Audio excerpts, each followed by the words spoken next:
E Vanderlei Luxemburgo está bancado no Corinthians apenas até domingo. O clássico contra o Palmeiras. Vídeo de hoje do canal do Nicola traz atualizações importantes sobre o tema e fala também sobre o São Paulo eliminado da Sul-Americana com direito a choro de Lucas Moura, James Rodrigues admitindo o peso na eliminação e o São Paulo deixando de faturar uma grana alta. Bora te contar também sobre a chance de Alexandre Matos virar o novo executivo de futebol do Flamengo em 2024. As últimas do mercado, o Palmeiras disparado como o clube com o maior programa de sócios torcedores do Brasil. Preciso contar para vocês também sobre as últimas do Fluminense, classificado para a semifinal da Libertadores, semifinal que vai ter ampla maioria de brasileiros, está se tornando uma tendência. Tem muita informação também de mercado, informação de bastidor, você vai curtir bastante o vídeo. Antes de passar todas essas notícias, deixa eu só me apresentar, sou Jorge Nicola, jornalista esportivo, e o objetivo por aqui é deixar você por dentro de tudo que está rolando com o seu clube do coração para não perder nada. Aqui embaixo tem um botão vermelho de inscreva-se, você aperta, ativa as notificações e assim você é avisado toda vez que tiver vídeo novo ou live. Queria contar também que esse conteúdo é um oferecimento de aposta ganha. Se você clicar agora no link que está no comentário fixo e fizer seu cadastro na aposta ganha, você já ganha R$ 5 para começar a apostar. Se inscreveu, se cadastrou, ganhou. E eu quero dar dicas para vocês com jogos dessa sexta-feira e os meus palpites para você se consagrar. Não sei se você está sabendo, mas é possível que Neymar faça a sua estreia no Al Hilal nessa tarde, às 3 da tarde, contra o Al Ittihad. Jogo dos mais interessantes do futebol saudita, tô indo de empate. Pouco mais tarde na Série B, duas partidas. Tem Vitória e Mirassol, tô indo de Vitória. Tem também Londrina e Tombense. Vou colocar minhas fichas no Londrina. E você manja de futebol? Gosta de dar seus palpites? Então vem se divertir comigo na aposta ganha. O link está no comentário fixo. Já faz seu cadastro para ganhar esses R$ 5 e começar a se divertir. Combinado? Bora começar o nosso vídeo com o tradicional giro de notícias e a primeira informação é sobre Paulo Guerreiro, ex-atacante do Corinthians, hoje na LDU, depois de ajudar a classificar a LDU para as semifinais da Sul-Americana eliminando o São Paulo. O Guerreiro disse que torce por uma final da Sula com LDU e Corinthians. Ele disse ter muito carinho ainda pelo timão. Bora contar também que o presidente do Juventude anunciou a renovação do contrato do Thiago Carpini até o fim de 2024. Esse anúncio se deu depois que o Juventude empatou com a Chapecoense na noite dessa quinta-feira em jogo da Série B. Por que essa notícia é importante? Porque o Carpini vinha sendo especulado como possível técnico do Cruzeiro. Bora contar também que o ex-governador de São Paulo, João Dória, ligou para o Marcelo Teixeira, que deve ser candidato à presidência do Santos, para garantir que o João Dória não concorrerá. Ele está fora de qualquer possibilidade de concorrer na eleição para o Santos, embora tenham surgido boatos ao longo da semana. Quero contar ainda que o Renato Gaúcho deixou bem claro que o Luizito Soares não estará no Grêmio na próxima temporada. Existia uma especulação de que ele poderia ficar. O Renato disse o seguinte, abre aspas, não tem possibilidade, ele vai embora, não adianta ficar iludindo o torcedor, não que nós não quiséssemos, mas foi uma decisão do Luizito Soares, fecha aspas. Seguindo com o giro de notícias, queria falar sobre o volante Denilson, só 22 anos de idade, um dos destaques do Cuiabá, atleta que foi sondado nos últimos dias pelo Torino da Itália, e embora ainda não tenha existido propostas, a tendência é que ele não fique muito tempo no clube. Para completar, Felipe Coutinho, contei para vocês com exclusividade na semana passada que ele estava de mudança para o Aldoail. Nos últimos dias, Felipe Coutinho foi procurado pelo Betis e pelo Besiktas, disse não para essas duas ofertas e deve acontecer dessa mudança para o Aldoail se tornar oficial ao longo da sexta-feira. Bora falar agora sobre Roberto Pereira. O Santos não desiste do Roberto Pereira, né? Mas agora há um motivo para desistir de vez. Alexandre Galo, o homem forte do futebol do Santos, chegou a viajar para a Europa para se reunir com os representantes do Roberto Pereira e apresentar uma última oferta. A melhor proposta que o Roberto Pereira tem em mãos. Você deve conhecer esse atacante argentino, 32 anos de idade, com passagem por Juventus, Udinese, Watford, entre outros clubes. Roberto Pereira agradeceu todo o esforço do Santos, foram 4 propostas ao longo dos últimos meses e voltou a dizer não. O objetivo dele é continuar na Europa. Presidente Andrés Ueda, acho que agora deu, né? Já foram feitos todos os esforços possíveis e o Roberto Pereira já deixou bem claro que não quer jogar no Santos. Não há por que continuar insistindo. Bora falar agora sobre o domínio brasileiro na Libertadores da América. Nessa quinta-feira, o Fluminense confirmou o favoritismo e despachou o Olímpia. Vitória por 3-1 no Paraguai, um gol do John Kennedy, outros 2 gols do Cano, placar agregado de 5-1 para o Fluminense, contando também o jogo do Maracanã torcedor do Flamengo, ao olhar isso, deve ter ficado revoltado, né? Pois bem, semifinal da Libertadores definida com 3 brasileiros, Palmeiras, Inter e Fluminense, e um argentino, o Boca Juniors. É a terceira edição consecutiva com 3 brasileiros numa semifinal. Nunca antes na história da Libertadores um país havia colocado 3 times numa mesma semifinal. O Brasil quebrou essa hegemonia, conseguiu essa façanha e ainda emplacou isso por 3 anos seguidos. Em 2021 eram 3 brasileiros e um equatoriano, em 2022 e em 2023 3 brasileiros e um argentino. Legal destacar que Fluminense e Internacional se enfrentam de um lado, Palmeiras e Boca Juniors do outro. Tô curioso para saber o que a Globo vai fazer. Vai transmitir Palmeiras e Boca ou vai preferir exibir para o Brasil inteiro Fluminense e Internacional? Flu e Inter que já se enfrentaram em 3 mata-matas com 2 vitórias do Colorado e uma vitória do Flu. As vitórias do Colorado são mais antigas. O Inter bateu o Fluminense na semifinal do Brasileirão de 75 e na Copa do Brasil de 92.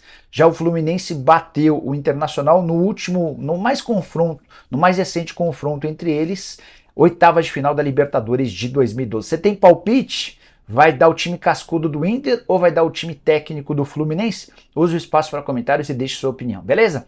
Bora falar agora sobre o Lion. O Fortaleza fez história e se tornou na noite dessa quinta-feira o primeiro clube nordestino a chegar a uma semifinal da Sul-Americana. Vitória por 2-1 contra o América diante de 56.916 torcedores. O Castelão estava lindo.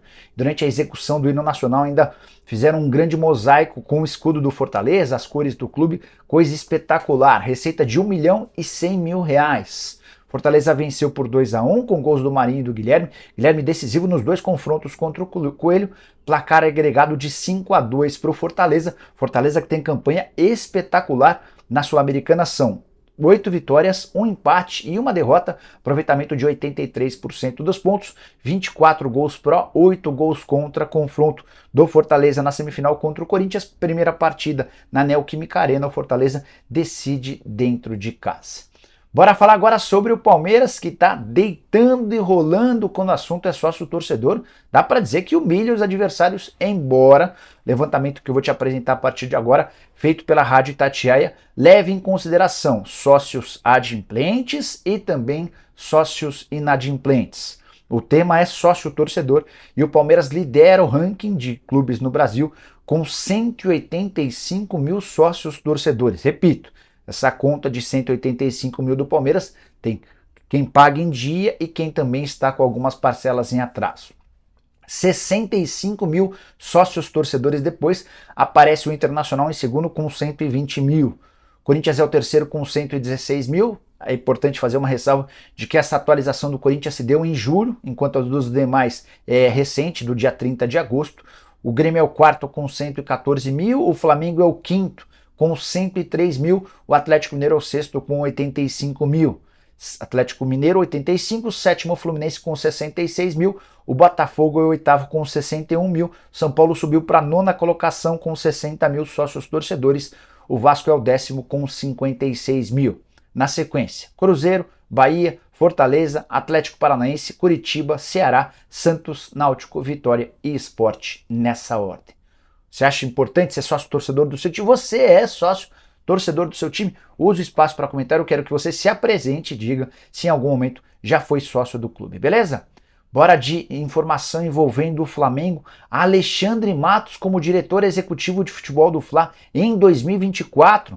Informação trazida nas últimas horas pelo Paparazzo Rubro-Negro, que é dono de um canal aqui no YouTube. Ele apurou que o Flamengo tem o plano de contratar o Alexandre Matos para a próxima temporada. A ideia é reformular o Flamengo, tornar as coisas muito mais profissionais, e essa profissionalização passa por alguém que tem enorme currículo nessa função de executivo de futebol. Matos, você sabe, fez sucesso gigante, estrondoso pelo Palmeiras. Recentemente, à frente do Atlético Paranaense, esteve na final da Libertadores da temporada passada e pode deixar o furacão caso apareça uma proposta de primeiro nível. Importante contar também que além dessa mudança no departamento de futebol, o Fla também pensa em uma reformulação do elenco, fazendo com que vários atletas antigos não permaneçam para 2024. Se o Matos fosse contratado, haveria uma mudança importante e radical na estrutura do clube. Desde que o Rodolfo Landim se tornou presidente do Fla, nessa era bem vitoriosa, O homem forte do futebol é o Marcos Braz, que é um vice-presidente, ele não é remunerado, enquanto o Bruno Spindel tem a função do executivo. Embora o Bruno tenha muitas dificuldades na gestão do elenco, é um cara mais das negociações. De fato, falta alguém que possa se impor, que possa colocar disciplina, que possa dar um ar profissional ao vestiário. A gente tem assistido a uma série de acontecimentos que mostram que um clube que mais fatura no Brasil e na América do Sul tem muitas peças a serem corrigidas, muitos movimentos, muitas atitudes que precisam ser corrigidas no dia a dia. Tentei contato com o Alexandre Matos para repercutir essa informação, o Matos preferiu não se posicionar, até agora nem respondeu, olha que ele costuma responder super rápido. Para te dizer que quando acontece isso, é sinal de que pode haver alguma coisa mesmo. Você gostaria do Alexandre Matos à frente do Flamengo? E aí só uma curiosidade, a Mancha Verde, principal organizada do Palmeiras e grande responsável pela saída do Matos do Palmeiras, em algum momento ao longo dessa temporada chegou a cogitar pedir a volta do Alexandre Matos para o Verdão. Há uma insatisfação muito grande com o trabalho do Anderson Barros, que quase não consegue contratar jogadores. O que diria a Mancha Verde se Alexandre Matos se juntasse ao Flamengo, o grande rival do Palmeiras nos últimos anos? Enfim, estou curioso para saber cenas desses próximos capítulos. Hora de falar agora sobre o São Paulo eliminado da Sul-Americana. O tricolor teve dificuldade no jogo contra a LDU e mesmo durante todo o segundo tempo com um jogador a mais, só venceu o time equatoriano por 1-0, gol marcado pelo Arboleda de cabeça. Como havia perdido por 2-1, a decisão foi para pênaltis e o São Paulo acabou eliminado porque o James Rodrigues desperdiçou sua cobrança. O James foi para a bola, acabou escorregando, fez com que o pé direito batesse antes da bola e do pé esquerdo. A bola acabou pegando direção e foi por cima do gol. A LDU acertou todas as suas cobranças, o goleiro Rafael não foi bem nos pênaltis e o São Paulo está eliminado. A LDU inclusive enfrenta agora o Defensa e Justiça numa semifinal. Na outra já contei Corinthians e Fortaleza. Com a eliminação, o São Paulo deixa de faturar logo de cara 4 milhões de reais. Esse é o prêmio pago aos times na semifinal. Perde a receita importante de bilheteria, além da chance de ser campeão se vencesse. A Sul-Americana embolsaria 24 milhões de reais. Lucas Moura foi flagrado no vestiário do Morumbi, ao lado da sua esposa, abraçado a sua esposa, chorando copiosamente. Ele dizia, eu queria ser campeão, eu queria ser campeão, eu queria ser campeão. A esposa tentava consolá-lo. Já James Rodrigues assumiu a responsabilidade e numa entrevista coletiva disse o seguinte, abre aspas, hoje perdi um pênalti em uma decisão, algo que jamais havia acontecido na minha carreira. Assumo a responsabilidade pela eliminação. Estou muito triste, mas confiante de que a minha história no clube está apenas começando e que teremos muitos motivos para sorrir juntos, fecha aspas. Tenho certeza que o torcedor são paulino vai perdoar o James se ele conseguir ser decisivo já nos confrontos contra o Flamengo, valendo o título da Copa do Brasil. Ou você pensa o contrário, usa o espaço para comentário, estou curioso para saber a sua opinião, beleza? Bora falar agora sobre o Corinthians. Informação super importante, venho contando para vocês nos últimos dias que o nome de Mano Menezes tem ganhado força dentro do Parque São Jorge. Além disso, Luxemburgo tem sido muito questionado, interna e externamente. Informação que eu quero passar para vocês é de que a diretoria do Corinthians banca Vanderlei Luxemburgo apenas até o clássico contra o Palmeiras, marcado para domingo, Neoquímica Arena, 16 horas. Em caso de derrota para o grande rival dentro de casa, isso vai certamente causar um enorme prejuízo esportivo, mas também no Campeonato Brasileiro. O Timão está só a 4 pontos da zona do rebaixamento.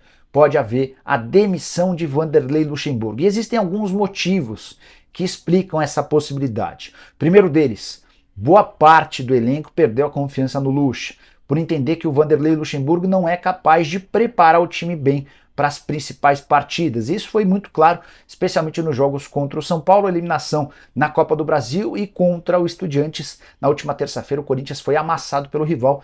Não houve, na visão dos jogadores ou de alguns jogadores, uma preparação correta da comissão técnica. Os jogadores não se sentiram preparados para aquilo que eles iriam enfrentar. Entrevistas coletivas do Luxemburgo também têm sido muito ruins. Ele fala coisas que repercutem extremamente mal. E a última confusão em que ele se envolveu com o Bruno Maziotti também deu uma rachada nas coisas. Só para lembrar, no último sábado, Vanderlei Luxemburgo havia tirado da relação do confronto contra o Goiás 7 atletas. O Corinthians enfrentou o Goiás às 9 da noite e esses 7 atletas, incluindo o Renato Augusto, treinaram às 3 da tarde. Não se sabe ao certo porquê, mas o Luxemburgo que fez os caras treinarem à tarde, relacionou parte desses jogadores para o confronto contra o Goiás e colocou o Renato Augusto em campo a partir dos 20 minutos do segundo tempo. Então o Renato, que treinou às 3 da tarde, entrou em campo às 9, às 10, né? Porque ele entrou já no segundo tempo. E deixou o gramado na partida contra o Goiás sentindo uma lesão, um incômodo, que poderia se tornar um agravante, algo preocupante para a semana decisiva contra Estudiantes e contra Palmeiras. Ele fez tratamento, conseguiu zerar esse problema que surgiu ao longo do sábado, mas o clima ficou bastante ruim entre o Bruno Mazziotti e o Vanderlei Luxemburgo, com os jogadores saindo em defesa do Bruno. A alegação é de que se o Renato poderia ser utilizado contra o Goiás, ele não deveria ter treinado à tarde. Luxemburgo acabou estrelando e isso repercutiu muito mal. Você é a favor ou contra a demissão do Luxo? Use o espaço para comentário. Só para completar, negociação entre Chelsea e Corinthians por Moscardo segue. Corinthians recusou a primeira oferta do Chelsea, mas se o clube inglês chegar a 25 milhões de euros fixos, podendo estender até 30, o negócio deve sair nas próximas horas. Estou de olho nessa história, qualquer novidade conto para vocês, beleza? Esquece de deixar like, se inscrever no canal, ativar as notificações e a gente se encontra. Abraço, tchau!